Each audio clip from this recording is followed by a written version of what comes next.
Olá, estudante, tudo bem? Eu sou o professor André Ian, é um prazer em ter aqui no meu canal. Recadinho rápido mais uma vez, essa apostila de questões inéditas eu fiz especificamente para este concurso do Ministério Público do Estado de São Paulo. A apostila contém 50 questões inéditas com relação ao Estatuto dos Funcionários Públicos, Lei 10.061. São 41 questões sobre o Estatuto e 9 questões sobre o Excel 2010.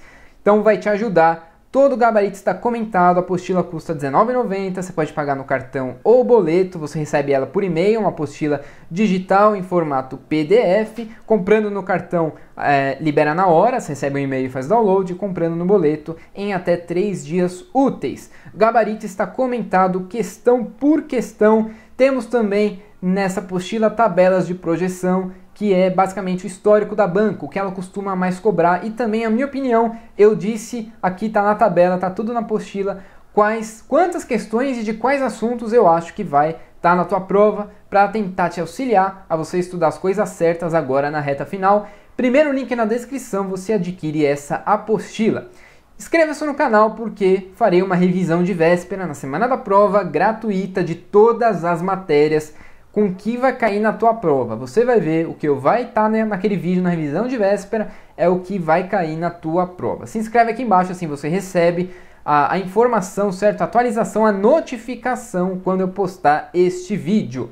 Começando então agora a terceira aula sobre responsabilidades da Lei 10.261 de 68. Artigo 245. O funcionário é responsável por todos os prejuízos que, nessa qualidade, causar a Fazenda Estadual por dolo ou culpa devidamente apurados. Então, olha aqui, o funcionário é responsável por todos os prejuízos, não é pela metade dos prejuízos, é por todos os prejuízos. Nessa qualidade, o que quer dizer nessa qualidade? Ele precisa estar na qualidade de funcionário, certo? Quando ele está ali, quando ele é responsável por alguma coisa. Então ele precisa estar como funcionário. Que causar a quem? Que causar a Fazenda Estadual. Não estamos falando da Fazenda Municipal nem Federal, é estadual. Seja por dolo ou culpa, com ou sem intenção, não importa, mas precisa ser devidamente apurado. Parágrafo único. Caracteriza-se especialmente a responsabilidade, então aqui ele cita responsabilidades mais específicas, por isso que ele falou especialmente. Existem outras, mas especialmente estas, que mostrarei agora, é caracterizado a responsabilidade. Então, inciso 1, pela sonegação de valores e objetos confiados à sua guarda ou responsabilidade, ou por não prestar contas ou por não as tomar na forma e no prazo estabelecidos nas leis, regulamentos, regimentos, instruções e ordens de serviço. Então, sonegar qualquer tipo de valor, objeto que está confiado à sua guarda ou responsabilidade, não prestar contas ou não as tomar no prazo estabelecido, tudo isso aqui, pessoal, está caracterizado a sua responsabilidade. Inciso 2. Caracteriza-se ainda, então, inciso 2, pelas faltas, danos, avarias e quaisquer outros prejuízos que sofrerem os bens e os materiais sob sua guarda ou sujeitos a seu exame ou fiscalização. Então, se você perder alguma coisa, avariar, causar algum dano, certo? Algum prejuízo, os bens ou materiais que está sob a sua guarda, que você está guardando, que você é o responsável, você também vai estar caracterizado a sua responsabilidade em relação a isso. Inciso 3, pela falta ou inexatidão das necessárias averbações das notas de despacho, guias e outros documentos da Receita ou que tenham com eles relação. Então, tudo que diz respeito a isso, a falta ou inexatidão de averbações de notas, principalmente que fala que notas, documentos, guias, tudo isso aqui também caracteriza-se a responsabilidade. E ainda, inciso 4, por qualquer erro de cálculo ou redução contra a Fazenda Estadual. Então, qualquer erro de cálculo que ocorra, ou redução, né, algum prejuízo que você cause contra a Fazenda Estadual, então é caracterizada a responsabilidade também. Grave esse inciso 4, porque a gente vai voltar a falar dele ainda aqui. Continuando no artigo 246, o funcionário que adquirir materiais em desacordo com disposições legais e regulamentares será responsabilizado pelo respectivo custo sem prejuízo das penalidades disciplinares cabíveis, podendo-se proceder ao desconto no seu vencimento ou remuneração. Então, se você adquirir algum material em desacordo com o que diz ali as leis, os regimentos, os regulamentos, você pode ser responsabilizado por esse custo, certo? E ser descontado, seja do seu vencimento ou remuneração. Artigo 247.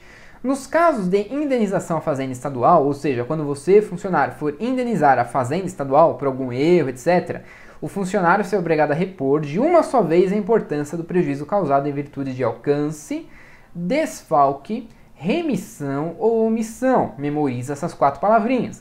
Em efetuar recolhimento ou entrada nos prazos legais. Então, você, se for indenizar a fazenda estadual, precisa repor de uma só vez se for algum prejuízo causado em virtude de alcance, desfalque, remissão ou omissão. O que é isso aqui? Não importa, vai cair essas 4 palavrinhas, memoriza elas.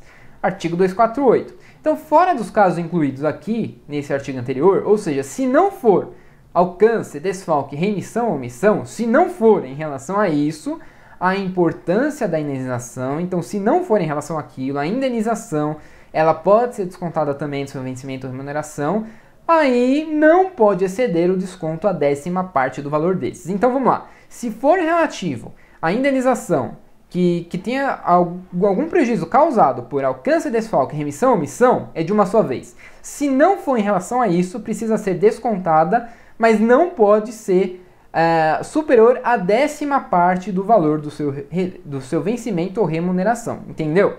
Então, alcance, desfalque, remissão ou omissão, de uma só vez. Se não for em relação a isso, é no máximo a 10ª parte do valor do seu vencimento ou remuneração. Parágrafo único, no caso do inciso 4º do parágrafo único do artigo 245, que quando a gente falou de erro de cálculo, não tendo havido má fé, será aplicada a pena de repreensão e na reincidência de suspensão. Então, no caso de erro de cálculo, que a gente falou que o funcionário será responsável, etc. Então, se for sem má fé, é repreensão. Mas, se for sem má fé e ainda for reincidente, cometer de novo algum erro sem querer de novo, daí vai suspender o funcionário. Artigo 249. Será igualmente responsabilizado o funcionário que, fora dos casos expressamente previstos nas leis, regulamentos ou regimentos, cometer a pessoas estranhas às repartições o desempenho de encargos que lhe competirem ou aos seus subordinados. Então, o funcionário não pode pôr alguma coisa que é responsabilidade dele, certo? A pessoas estranhas. Ele não pode falar para pessoas estranhas a repartição fazer aquilo que é responsabilidade dele. Ou seja, ou até guardar algum documento, qualquer coisa. Não pode dar esse tipo de informação, responsabilidade, incumbência, qualquer coisa a pessoas estranhas à repartição. Artigo 250. A responsabilidade administrativa não exibe o funcionário da responsabilidade civil ou criminal, que no caso couber, nem o pagamento da indenização a que ficar obrigado, ou ainda o exame da pena disciplinar em que incorrer. Então, se a gente estiver falando de responsabilidade administrativa, certo? Independentemente disso, não vai eximir o funcionário da responsabilidade civil ou criminal, que couber, e nem também o pagamento de indenização, e nem também o exame da pena disciplinar em que incorrer. Parágrafo 1º, a responsabilidade administrativa é independente da civil e da criminal, que corrobora, inclusive, com o que diz o caput do artigo 250. Então, tudo que diz respeito à responsabilidade administrativa é independente da civil e da criminal. Parágrafo 2º, será reintegrado ao serviço público no cargo que ocupava e com todos os direitos e vantagens devidas o servidor absolvido pela Justiça mediante simples comprovação do trânsito em julgado de decisão que nega a existência de sua autoria ou do fato que deu origem à sua demissão. Então, funcionário que de repente tenha sido demitido do serviço público, certo? Mas tenha comprovado que negue a existência, certo? De que ele foi o autor disso, ou ainda negue a existência do fato que deu origem à sua demissão, este funcionário vai ser reintegrado ao serviço público no cargo que ocupava e com todos os direitos e vantagens devidas, certo? Tudo isso o funcionário vai adquirir novamente, ele vai ser reintegrado, o nome é reintegração. E parágrafo 3º, o processo administrativo só poderá ser sobrestado para aguardar decisão judicial por despacho motivado da autoridade competente para aplicar a pena. Então a gente não está falando de sindicância, a primeira coisa, está falando de processo administrativo. E ele só pode ser sobrestado, quer dizer, parado, suspenso, se for para aguardar uma decisão judicial, mas que seja por despacho motivado da autoridade competente para aplicar a pena. Então precisa estar escrito lá na resposta da prova que a autoridade é aquela que for a competente para aplicar a pena. Só por despacho dessa autoridade que o processo administrativo, não é sindicância, processo administrativo, pode ser sobrestado, parado, certo? Então é isso, pessoal, terminamos a última aula desta lei curtinha, certo? Esses artigos, na verdade, curtinho, que vão cair na tua prova, sobre legislação da Lei 10.261 de 68, relativo às responsabilidades do funcionário público civil do Estado de São Paulo. Eu agradeço a sua presença até aqui, lembrando, farei uma revisão de véspera gratuita de todas as matérias na semana da prova. Inscreva-se aqui embaixo no canal para você receber essa notificação e não esquecer de ver esse vídeo antes da sua prova, porque eu vou colocar nesse vídeo coisas que vão estar na tua prova. Acredita no que eu estou falando, pesquisei, fiz estatísticas e eu vou colocar nesse vídeo tudo que vai estar na tua prova. Pelo menos tudo que eu falar vai estar, aí você só pincela mais um outro ponto que vai ser sucesso. Agradeço então sua presença até aqui, muito obrigado e até a próxima.